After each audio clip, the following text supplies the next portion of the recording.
This is the Unspoken Podcast on the Undetermined Podcast Network.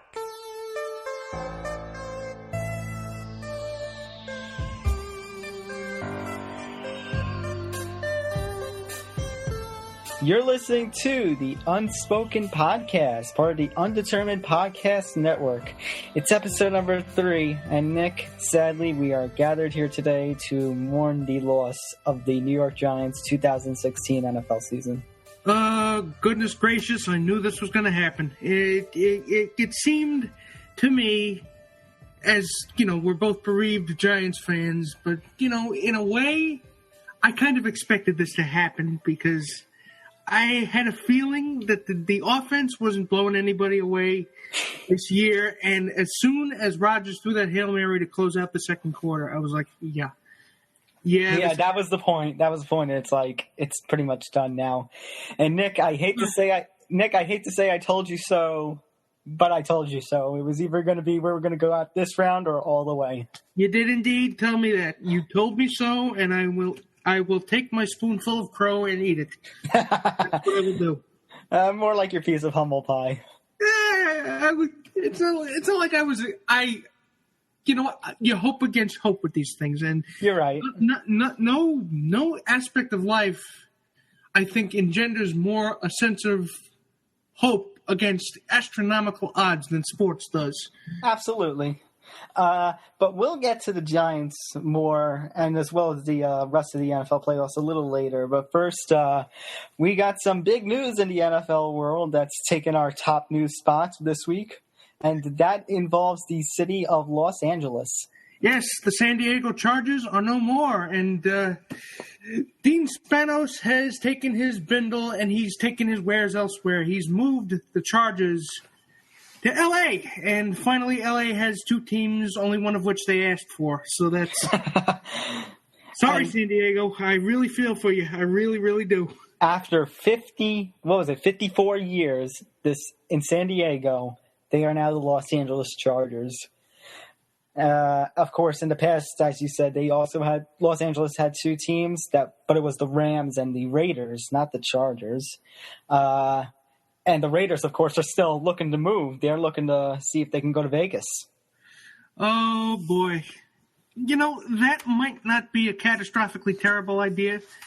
But because, you know, going to Vegas, you know, you could spend a weekend, play slots, see Siegfried and Roy, and then maybe go see a Raiders game.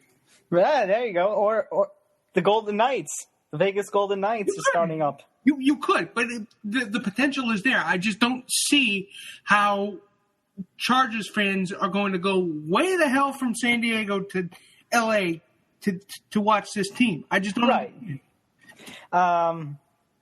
And as we've said, they only had one of the teams that they asked, or I guess they could have, if they were forced to have 2 teams, they would have wanted the Rams and Raiders again and not the Chargers.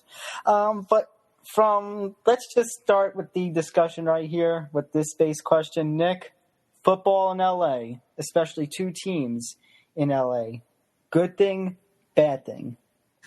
Well, yeah, I think you have to kind of approach it in a way, kind of like, because it's almost like you're approaching one team, because both these teams are in the same building, they're cohabitating, right? Right. Let's assume. Well, wait.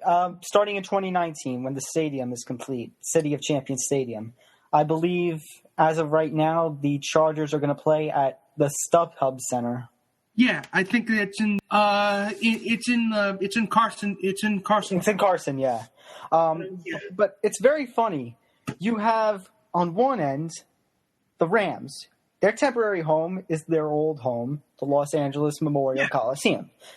And then on the other end, you have the Chargers, and they're playing in the StubHub Center. The Coliseum holds 80 to 90,000 fans, which is what the new City of Champions Stadium is going to hold. The Chargers get a 27,000 seats. I guess you can call it a stadium. Yeah, you know what? I that would probably be the operative word for it. But I'll tell you, it doesn't really. It seems to me, either of these teams start winning, you will see some improvement in attendance and, public awareness about these two teams. But as long as they're, stuck in limbo, I mean, it doesn't really seem like anybody is going to give half a shit about the Rams or the Chargers outside of the respective fan bases. And I guess we should say the NFL fans. I'm trying to think of all the critics, and that would be the fans, especially the San Diego faithful, and even some reporters are very critical about this move. Keep one thing in mind, because I'm seeing a lot of when stories are going on about this, about like it's the NFL's greed, it's Goodell and stuff. Keep in mind, the NFL did not want to leave San Diego. I don't think anybody wanted to leave San Diego.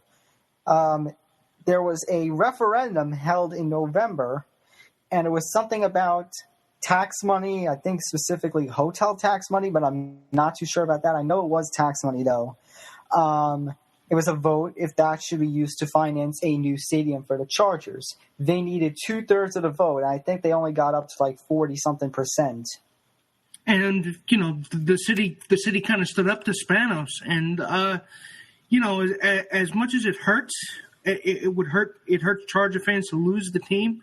I have to say, hats off to the city for not being swindled by this team, because this is really endemic of a lot of what's happening in stadiums today with this public financing, which is basically just, a more sophisticated and glad-handing way of fleecing people, basically scamming them.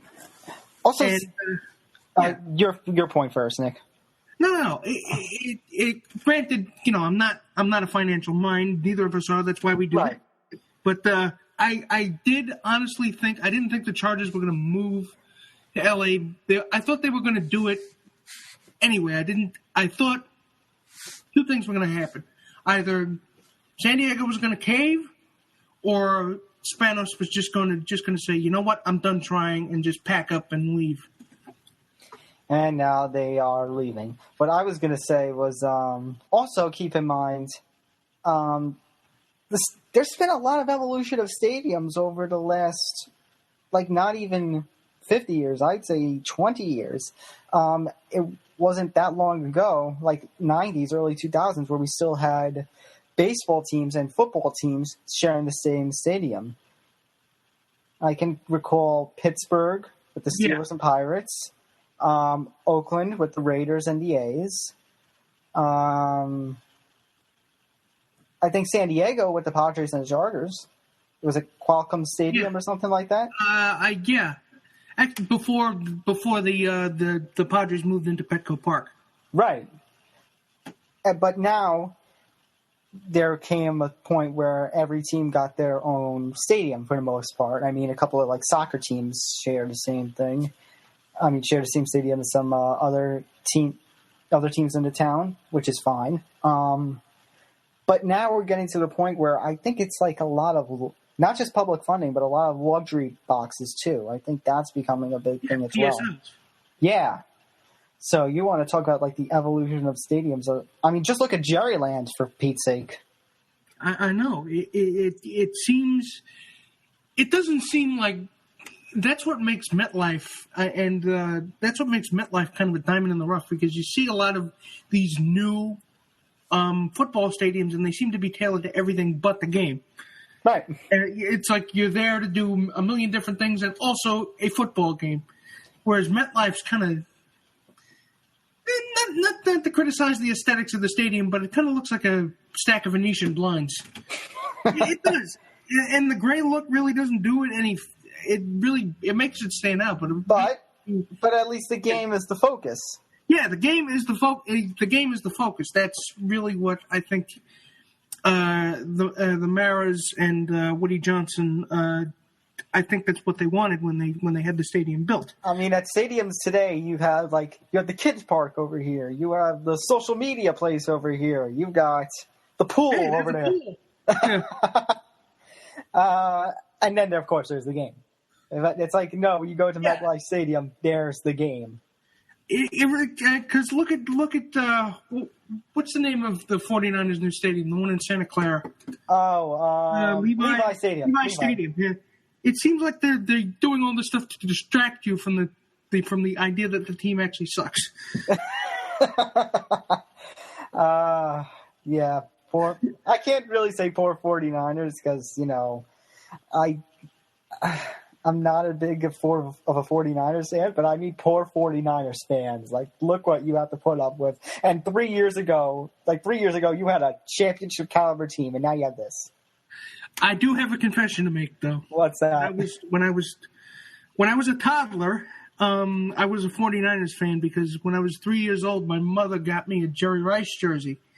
But that's the days of he was the man. And right. I wore that thing until it was torn. I was a toddler before I know. Yeah. I'm not accusing you of anything. I'm just saying those were the days of like Jerry Rice and stuff. Like those were better days. Yeah. But when I became a Giants fan, I felt like, they're my hometown team. I kind of, right. and I have to support them. It's the hometown. I forget what the specific name of it is, but there's a theory that goes with that. It's like the hometown identity theory. Like you identify yourself as part of the team because of the hometown aspect. And it seems to me like the Chargers. I mean, when they moved to LA, I don't really think they'll find that much of a sizable fan base in LA because most of them's going to still be in San Diego.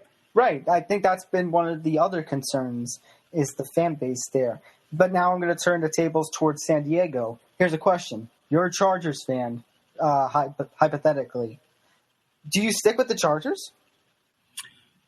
Or does this, like, the straw, like the needle that really stings so bad that you just say, screw it, I'm not going to be a Chargers fan anymore? I don't know because, to be honest with you, the two of us have been kind of lucky with owners that never really had any interest in relocating or getting into some kind of stadium snafu. Right. And I honestly think that I would support if I was a Chargers fan, I would still support the team. I just wouldn't. I would just. Tune out from the day to day. Fair enough. From the week to week, and concentrate on if they made it to the playoffs. Because you're going to be watching. If you're a Chargers fan, you're going to be watching a lot of these games on TV now. And it's like the I don't love you, but I still love you kind of feeling. It's like breaking up with someone and you thinking about your ex a few days later. Yeah, and it goes to show how fortunate. Honestly, that we've been that it hasn't happened, but let's hope to God it doesn't. Right. Because I can't imagine. Well, now New York and LA are like kind of similar markets. They each have 2 baseball teams. They each have 2 football teams. Yeah, New Jersey, we hear you. Shut up. Yeah. 2 basketball teams. I believe New York has 2 soccer teams, and LA is about to have 2 soccer teams. I forget when LAFC is going to start up. I think 2018 or something like that. Yeah. And then in hockey, 2 hockey teams, and then 1 hockey team in LA. Although they may get a second. Well, not just that, but like New York may go back to 1 because if you count New York City, I think the Islanders are going to come back to you. I think the Barclays Center experiment's been a failure. Yeah. Oh, don't give me another reason to hate the Islanders. I don't need one. I'll have to decline. But it's like, they're trying to be like the same market. And it's like if one market succeeds, maybe the other can. Although there were concerns because, like, let's look at LA. You have the Angels. Now, maybe the Angels aren't a playoff caliber team anymore, but you still have the superstar Mike Trout. You have the Dodgers and their greatness. You have Stanley Cup champions in the Los Angeles Kings. They've won the Stanley Cup twice in the last few years. You have the Lakers and the Clippers. I don't think I need to say anything else. That's one of the big concerns about bringing football into Los Angeles. Yeah. So you're kind of competing for attention. Right. And I mean, it's like that here too, but at the same point, we have sucky teams like the Knicks suck. I'm sorry. The Rangers are having their struggles. Well, they are, but they're on the up and up now.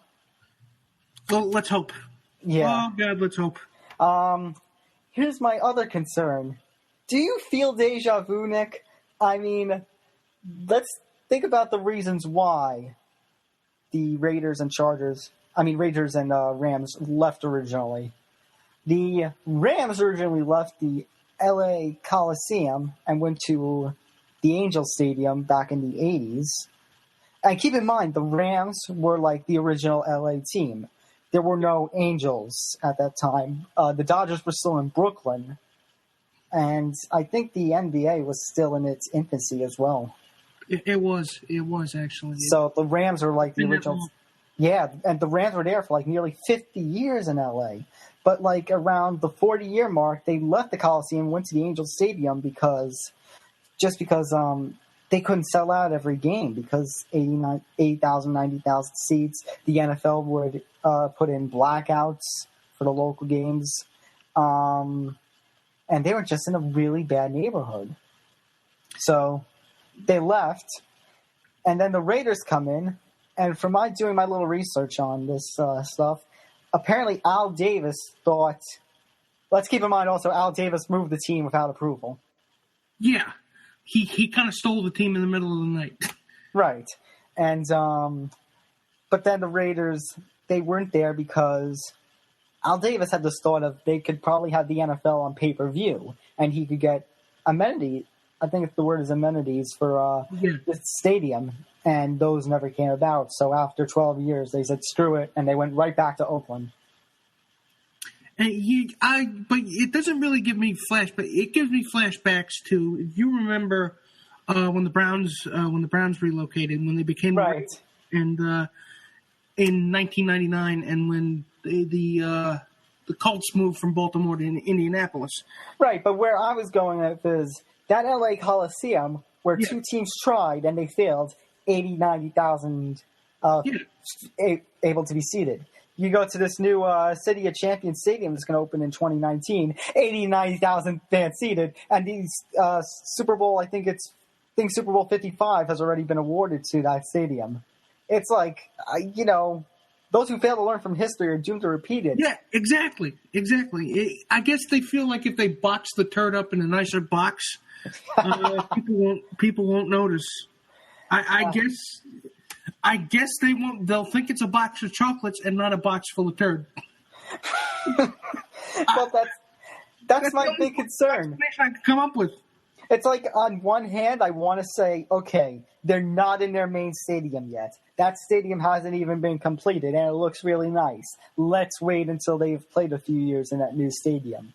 But it's just, they've had failures with football so recently in the 80s, 90s. I mean, they did have, I don't know about any of the other, like, the leagues who tried to compete, like the Arena Football League or the USFL. I don't know if LA had any teams in them. They might have. I know they had an XFL team, and let's laugh about the XFL. One season. Oh, God, I remember commercials for that being everywhere. Are you sick and tired of normal football? Shut up, Vince McMahon. Would you like a mutant form of football with fucking chainsaws? If we could have chainsaws, we would use them. No rules whatsoever. I mean, to be fair to the XFL, they did give us stuff like the Skyview cam and stuff. It's the most 90s thing ever. It is. Right. But we should move on to another subject. But first of all, let's get a final word in. Football in Los Angeles. Good thing, bad thing? Is this going to be a colossal failure again? Are they going to have some success? What do you think? This is a bad thing as of right now, but it does have a potential upside if these teams start winning. Right. I think that's another point we have to say. Just because you move to another city doesn't mean success is going to come overnight. I think right now Rams fans back in St. Louis are kind of happy that the Rams are over in Los Angeles. Yeah. Saves them from another bad season. But, I mean, yes, there's a lot of upside. Yes, that stadium looks so nice. There's just, so much that can come from this. Even if the teams, don't do as well. Even if they just improve a little bit and there are 500 teams, I think this could be something good. But I don't know, man. I mean, even though the Raiders, during their brief time, they won a Super Bowl as Los Angeles, it's like, I don't know. I really, really don't know. I want to say it's going to be a good thing. I want to look on the upside, but my gut's saying no. This is going to be a bad thing, and they're going to relocate again afterwards. Maybe it'll be on the surface of the moon. Maybe. You're listening to the Unspoken Podcast, part of the Undetermined Podcast Network. Nick, let's go on to our next topic, a topic I'm very, very saddened about. Yes, and indeed. That is two people that I've listened to for a long time now, since maybe I was like 8, 9 years old. I would watch their radio show simulcast on the ESPN. Of course, I'm talking about Mike Greenberg and Michael, like Mike and Mike. After 18 years, no more. Now, maybe you can explain this to me. Okay. How the hell did this happen? Because I really don't remember seeing anything about anybody being unhappy with anything else. I can't answer that. I'm sorry, I can't. This came out of the blue. Like, I remember during our semester, there was that one article that briefly popped up that was like, it might be no more. But then nothing from that came. And now suddenly out of the blue again, it's like, oh, it's going to end. It's like, come on. Yeah. Yeah. But I do have that an article that did explain a couple of things. Let me see if I can bring that up. Mike Greenberg is going to be hosting his new show on ESPN, by the way. I believe it's going to be Greenberg, and it's going to be like a Sports Center kind of show, but only in like his style, which I've actually been noticing. That's been a lot of ESPN lately. Yeah. It's almost like they're trying to do. It's what they did with Scott Van Pelt's Sports Center. Yeah, now they're going to keep doing that for other people, like the two hosts of the old His and Her show, Jalen Hill and what's his name?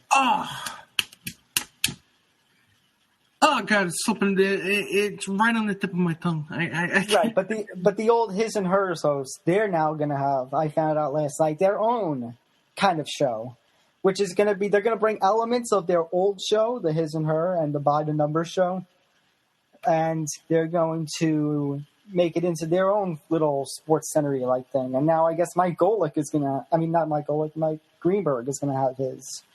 So he'll just be in a room by himself just talking. All right, let me see. He's leaving the ESPN radio to host a standalone morning show on ESPN. It'll likely still be based in New York, because he has signed an extension with ESPN. This extension, according to the Hollywood Reporter, $6.5 million. Oh, goodness. That's a lot of money. That is a lot of money. Oh, and it's Michael Smith, by the way. It's Jamel Hill and Michael Smith. Thank you. That was bugging the shit out of me. Yeah, because it seems like It seems like ESPN is taking the talking heads and making Sports Center out of each, because this basically, it's a New York Post, not a New York Post, New York Daily News article, and it lays it out. It's like in the morning, you're going to have a Sports Center-like show with Greenberg. At 6 p.m. in the prime time, you're going to have a Sports Center-like show with Jamel Hill and Michael Smith. And then a late night after the games on ESPN, the Scott Van Pelt. So it's basically going to be opinion overload. It's going to be opinion overload. We're scaling Hot Take Mountain, folks. It seems to me like that. That's what it seems to me. And I happen to like Scott Van Pelt a lot. I do. But it just seems so funny that, you know, they kicked Skip Bayless to the curb and Colin Cowherd and right. even further back than that, Keith Olbermann. And it really seems like, hey, we ended up writing a midterm paper on this, folks. Right, on ESPN. On ESPN, and the thrust of what I wrote, at least in my paper, was, you know, the stuffy corporate culture of ESPN really didn't seem like it had room it had gotten so big, it didn't really seem like it had room for these kind of outsized personalities. Chris Berman, of course, being the exception. And now they're all outside. And now they're everywhere. Yeah, they're all personalities. I was just going to mention Berman. I mean, Berman's taken a small sidestep back from his duties now. You'll still see him around, though. That's why. Right, you'll still see him around, but not as often. And the funny thing is, it seems like Mike Golick's son, Mike Golick Jr., is going to be part of this new show with Greenberg. So it won't be just him alone in the room. Right. It seems like Sports Illustrated is reporting that potentially on his old radio show with the old Mike and Mike show, there might be Trey Wingo replacing him. Oh. So maybe it'd be Trey Wingo and Mike Golick? Yeah. Trey Wingo, can't stand his opinions, but man, do I love saying his last name. It's Wingo. Wingo. Yeah. That gives you my idea of my mental capacity, folks. But, I mean, originally I thought, when I was reading this with Mike Golick Jr. coming in, I thought Golick was taking a side step back like Chris Berman was, but I guess not. But this New York Daily News Post does point out that Mike and Mike is based in New York, as is the WFAN Boomer and Carton in the morning. That's also simulcast on TV, and Boomer and Carton seems to always win the ratings war between those two. Yeah, even though, Boomer gets on my nerves sometimes, and Craig can, what do you think about that, Boom? How about that, Boom? What about that, Boom? It gets... You can only stand him for so long, is what you're saying. Controlled doses, almost like listening to really, really loud heavy metal. Controlled doses. Otherwise, your ears will explode. They will. Or your brain will try to get out of your head through your ears. So let me ask you this, Nick. You gonna miss Mike and Mike? Honestly, I am so past the era of talking heads and walking opinions on the radio. It really doesn't make a difference to me in that. See, I say this as a recovering sports talk radio addict, and I used to be a card-carrying member of the Church of Mike Francesa, but then all of a sudden it just hit me one day that, hey, his opinions suck. Maybe, and he treats people like garbage for no reason. He's pretty much now I understand what I mean when the Daily News calls him the sports pope. I get it. And you know what? I've just taken several cautious steps backwards from that that kind of sports talk radio, because and I still listen to the Michael K show. I watch it on Yes pretty much every day, but I also have to keep it in mind that, hey, this is stupid. I mean, I listen to Cade because I'm a Yankee fan. I hear him every day. Right. I hear him every day on the Yes simulcast when he does the broadcast, because he's the voice of the Yankees. But I must take every single opinion with a grain of salt. I must say, hey, that's bullshit. And I have to just, like I said, I cannot treat anything these guys say as gospel. So therefore, I'm not shedding a tear. Also, as much as he's not as held back, because he's not working as the Yankees person, he's working as the Michael K show person. He still has to be a little restrictive. Like, he can't overdo it because, he's still tied to the Yankees and the Yes Network. And it is so easy to troll him on Twitter. Oh, not that I've done it, but, Although I will say, I have talked with Michael K before. He's cool. So yeah, I'm sure he's a great guy, and I love listening to him as the voice of the Yankees, but there are some times where his opinions can just go, what the hell are you talking about? But anyways, like Michael K is fine. You talk about all the talking heads and stuff, but I mean, I like Around the Horn and Pardon the Interruption. I mean, I don't think Around the Horn is as good as it once was. I feel like there's something missing about the show. There's a couple of elements they took out, but I still love Around the Horn and Pardon the Interruption. But the very first people, if you want to talk talking heads that I ever watched, Mike and Mike. Yeah, and I'm sure you said you were shedding a tear for them being gone, but do you really Not shedding a tear, not actually crying, but metaphorically Metaphorically shedding a tear. But I'm saying, do you think that there's an element of magic that can't that was happened with the two of them together that can't be recaptured now that they're on their own, or are they? Yeah, I don't know. Maybe only because, like, you know, what do they say? Like, all the sequels and stuff, you can't ever beat the original. So maybe. And Mike and Mike had this kind of chemistry, which is actually kind of funny. Yeah. But like I said, like, Around the Horn, Pardon the Interruption, they're nice too. Michael K is fine. I mean, I understand your point of, like, all the talking heads, but that's now become, you know, the focus of stuff. I just think, you know, is Mike and Mike that pairing where you can't really break them up and it's going to be disastrous if you do, or can one of them break out on their own? It's something we got to figure out. Yeah. Plus, you got to appreciate the irony of, you know, this is what we're trying to do. What are we doing right now? We're on a podcast. We're giving our opinions. Right. So let's not take anything we say as gospel. We're just spouting. Right. We're just giving our thoughts. That's it. We're not preaching you the gospel. We are not, as you called Mike Francesca, as he's called, the sports pope. We are just two guys shooting about what our opinions are. We're sports shovelers, is what we are. We're just the guys outside digging a ditch. And you are listening to the Unspoken Podcast, part of the Undetermined Podcast Network. And Nick, it's now time to mourn. It's now time for the mourning. Sure, worn black today. You can't see me, but I'm not wearing black. I have a red shirt on. I have black pants. That counts as something. Yeah. We are gathered here today to mourn the loss of the Giants' 2016 season. After going 11-5, after 4 straight years of missing the playoffs, we finally get back to the playoffs, and it goes. And that's pretty much all you can. That's pretty much the only noise you can use to summarize this game. Or you can be a punch sound effect. Hi, Odell. You could. Oh God. It's like you were doing. Hello, Aaron Rodgers. How are you?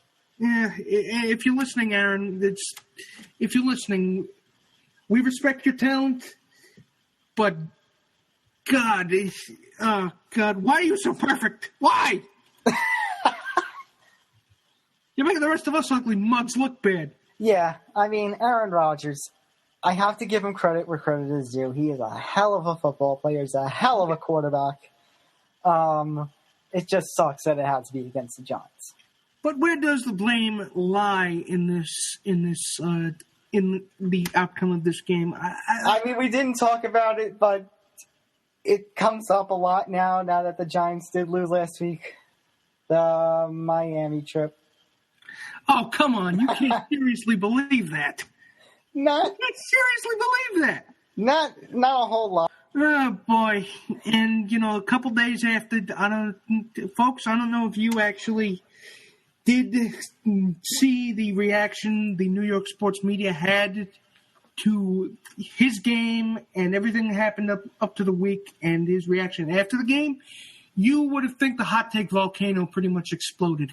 It erupted, and it. I was afraid to tune into Skip Bayless. Let's just say that it was, and oh God, to watch that bloviating gas bag talk. Oh, how bad was it? How bad was it? I'm trying to think of a better word, a less. Just say it. Just say whatever it comes. Apocalyptic. You would have thought that the fucking world was ending, and. Did he state once again that the team was out of control and Ben McAdoo should be fired? Yes, and he did it pretty much. it's not even him that I'm concerned about. Did Shannon shut him down, or did he agree with Skip? I didn't. It was about 5 seconds. 5 seconds was all I could take. So okay, fair enough. So I can't stand Skip Bayless anymore, anyways. But I just, goodness gracious, the response from the pearl clutching sports writers. Oh God. But I just feel like, I could see it causing a couple of distractions. First of all, just why the hell are you partying with Justin Bieber? Yeah, that was really warning sign number one. That there's the giant red flag. But I can also see where it is being blown out of proportion a little bit.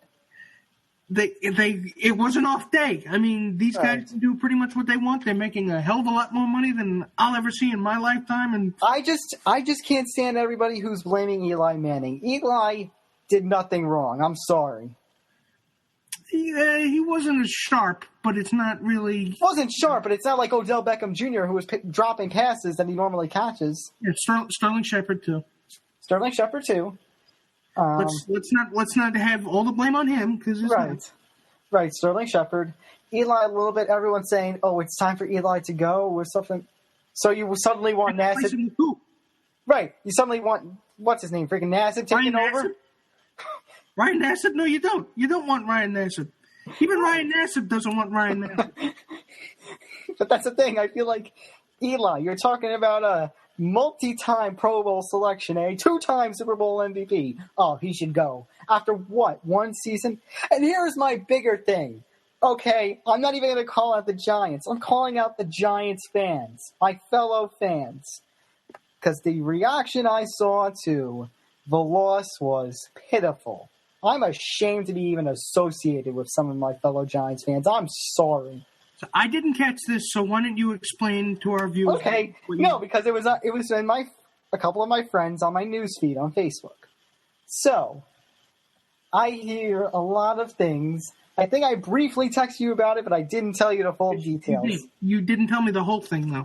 Yes. Okay. So I'm going through my newsfeed, and I'm seeing stuff like "Get your head in the game, boys," as the game is going on and stuff. And then a couple of them admitted to the boat trip. And then said, as a point of blame, then said, Tom Coughlin wouldn't let this happen, and then insinuated that Ben McAdoo should be fired and Tom Coughlin should be coming back in. No! No. I love Coughlin. I love him. But I think it was after last season that it drilled home the point that he was going senile. What? In the last couple of years, weren't a clue? No, but I mean, last season after his heart wasn't in it. Not that his heart wasn't in it, but he also. I mean, I guess you can argue that, but it's like, I think the Giants and Tom Coughlin needed to go back to kindergarten to learn how to tell time and learn how to work a clock. Yeah, that became. But I love Tom Coughlin too. He's one of the greatest Giants coaches in history, but I wish him the best of luck in Jacksonville. Yeah, I do too. I hope he'll be able to create something special out there. I really do, because he deserves it. But right. I don't think that he would have handled the situation any better than McAdoo did. Right. And last season, I will admit, a lot of the blame was on the defense.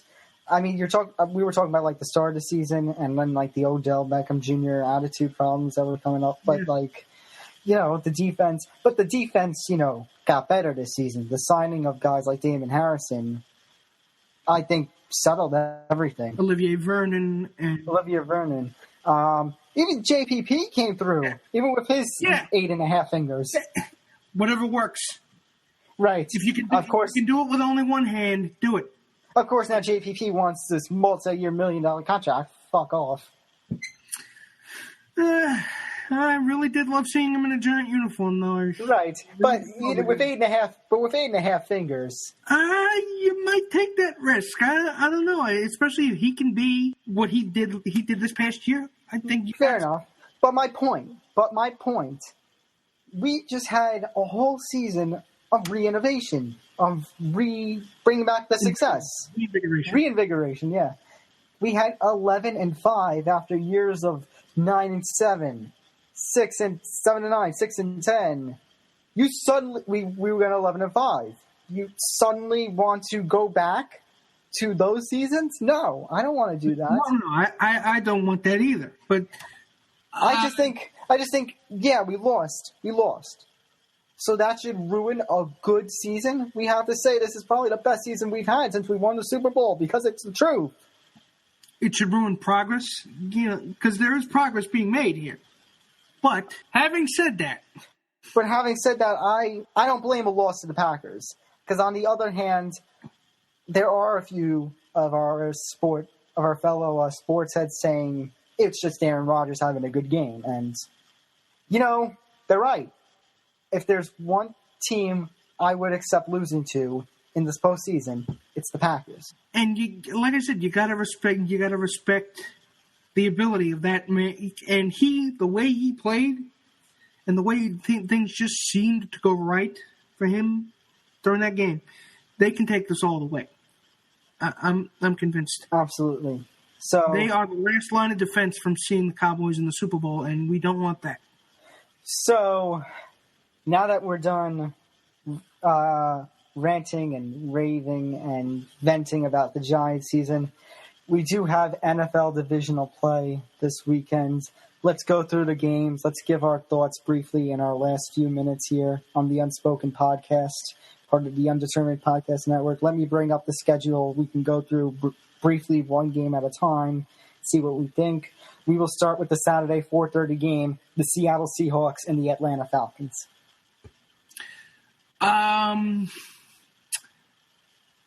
That is going to be a good game. And I would have to say, since the Seahawks have done it before and their defense is just playing shutdown, I would have to go with the Seahawks by a touchdown. You're going with Seahawks by a touchdown, okay. Oh, I should point out I'm using the score, and they give little tidbits of little information stuff. Here's their tidbit for the Seattle-Atlanta game. The Falcons have averaged 33.8 points per game during the season, while the Seahawks allowed an average of just 18.3. You are talking a really good game here. You're talking the Atlanta offense with Matt Ryan, Julio Jones, and Sanu against the Legion of Boom. And it's going to be good watching, people. It's going to be good watching. This one's going to be tough. Yes, it is. As much as Atlanta really shined through this season more, especially Matt Ryan as compared to Russell Wilson, and it's also their games too, their styles. You have Seattle, who's a primarily run the ball offense, against Atlanta, who passes a lot. Yeah. So what happens here? I mean, I really don't want to pick a winner because this game, everyone's going to win. Yeah. Also, I'm kind of thinking that if the Falcons get up early in this game, I don't think that Seattle kind of has the offensive guns to. It's not going to be a slugging match. They faced off this season too, didn't they? I can't. Yeah, they did back in October, and Seattle won 26-24. Just popped up for me right here. And I guess I'm wrong. 26-24, Seattle won back in October. It was middle of October. I mean, even then, that was with a less mobile Russell Wilson because Russell Wilson got hurt early on this season. And it's just like how we were mentioning the Giants, how they usually turn it up in the postseason. That's Russell Wilson and the Seahawks, too. Yeah. So I'm going to say Seattle, although I will admit, if Atlanta proves me wrong, I'll accept that, too. We will both go. Right. So I'm actually going to agree with you. I'm going to go Seattle by a touchdown. So moving to the 4:00 game, the big game of the week. You mean the 8:00 game? The 8:00 game, because Houston Texans and New England Patriots. Yes, indeedy. It's gonna hurt, folks. You are. I mean, first of all, I have to praise Brock Osweiler for last Sunday. I thought it was going to be a very low-scoring game, but man, did Brock Osweiler come through. After a whole season of suckiness, it was like you had the number one defense in the league going against a team that was without its star quarterback. You would think maybe it would be a low game, especially with Brock Osweiler's struggles, because Tom Savage, of course, with the concussion, he couldn't play. Yeah. But man, Osweiler, good job. Unfortunately, that's only going to get you to the second round. Yes, that is only going to you will then be thrown into a Cuisinart. Then it's not exactly getting tossed into the sun, but you will be. The point is, you're not making it out of this one, pal. I am so sorry. Do we even have to predict for this? We all know it's going to be a New England blowout. Going to happen, so we don't have to. We know that the Patriots are going to kick their faces in. Patriots by a blowout. I'm sorry. The question at this point is, will this be a blowout or can they keep it competitive? I think it's going to be a blowout. I'm not sure if he can repeat the same performance. Also, keep in mind, here's the tidbit for the Houston-New England game. The Texans have only beaten the Patriots once in their history, have never won a game in Foxborough. And keep in mind this little tidbit. They played earlier this season in September. Back on the September 22nd, New England won 27-0, and that was without Tom Brady. Oh, okay. I guess it's going to be a blowout. Yeah, I say blowout. Moving on to Green Bay and Dallas. Here's your little tidbit. The Packers have scored 30 or more points in each of their past 5 games. And that's true. But can the Green Bay defense stop Dak Prescott and Ezekiel Elliott? And I will say this: these two teams also did meet earlier this season, back on October 16th. Dallas was victorious 30-16. Well, that's before the whole run the table bit. And now Jordy has permanently disappeared. Yeah. He is not going to play against Dallas because of the rib injury he suffered during the Giants game. You're welcome, Dallas. This is going to hurt because I wanted to use this as like an opportunity because like Ezekiel Elliott, Dak Prescott, they don't have playoff experience. Aaron Rodgers does. A bunch of the Green Bay team does. So I was going to use this as like a prove me wrong kind of thing and go with Green Bay. But now it's like all the signs are pointing towards Dallas. Yeah, I guess you'd say, but I have to go with, prove me wrong. You're going to do it too, like me? Prove me wrong? Prove to me that you can beat the best team in the league. I will go with that too. I will, because it's part of the Giants fan in me, it's like part of this forgiveness for Green Bay is going to be this game. It's like, I know you beat us, Green Bay, but please beat the Cowboys. Yeah, I don't have anything bad to say about Green Bay other than my father, who's a Vikings fan. But my dad is a Vikings fan too. Well, that's cool. But he just hates the Packers with a passion. Yeah, but it was worse last year when Blair Walsh missed the freaking field goal and that ended the season. My father just turned to. He was actually flipping out, messing with a humidor, and he looked up from the TV, shook his head, said "fucking Vikings," and went back to rearranging cigars. It's routine at this point, but I'm just saying. I mean, I think that those of us in the Northeast are want the Packers, right? Unless there's Cowboys fans here somehow. All right, but now, I know a lot of them. They went to my high school. All right, but let's go to the main event. Well, Green Bay and Dallas really should be the main event, but because of the change in schedule, the main event is now Pittsburgh Steelers and Kansas City Chiefs. Here's the little tidbit given to us by the score. The Steelers have won 8 games in a row and also beat the Chiefs 43-14 back in Week 4. I mean, Le'Veon Bell, Antonio Brown, Ben Roethlisberger. That's all I'm going to say. Yeah, Steelers win. Yeah, if precedent is anything, that's it'll probably end up being similar to that. And then again, anything could happen. Right. This is playoff football, so I will admit also I am doing the playoff challenge from NFL.com, and 5 of my players who have like multiplier bonuses on them, it pretty much is needs me to hope for a Patriots-Steelers AFC Championship game, so I'm going to go with the Steelers on this one. Yeah, So I guess I'm going to have to, too, but I'm... Oh, so we'll have the same predictions then. So the Unspoken Podcast predictions for the AFC Championship game will be the Pittsburgh Steelers and New England Patriots, and the prediction for the NFC game is going to be the Seattle Seahawks and the Green Bay Packers. Again, we just so nobody gets mad at us, we are accepting the possibility that we could be wrong, Especially with the NFC games. especially in that case. And we need to, and I can't stress that enough. Like I said before, it's playoff football time. Anything can happen. Absolutely. And that's going to do it for this edition of the Unspoken Podcast. Thank you so much for listening in to our third episode. And I have to say this was another successful episode again, Nick. Yes. Good night, folks. See you next week. See you next week for episode number 4. You've been listening to the Unspoken Podcast or the Undetermined Podcast Network. Hey, get ready. The Undetermined website is coming soon. Gird your loins. Here it comes.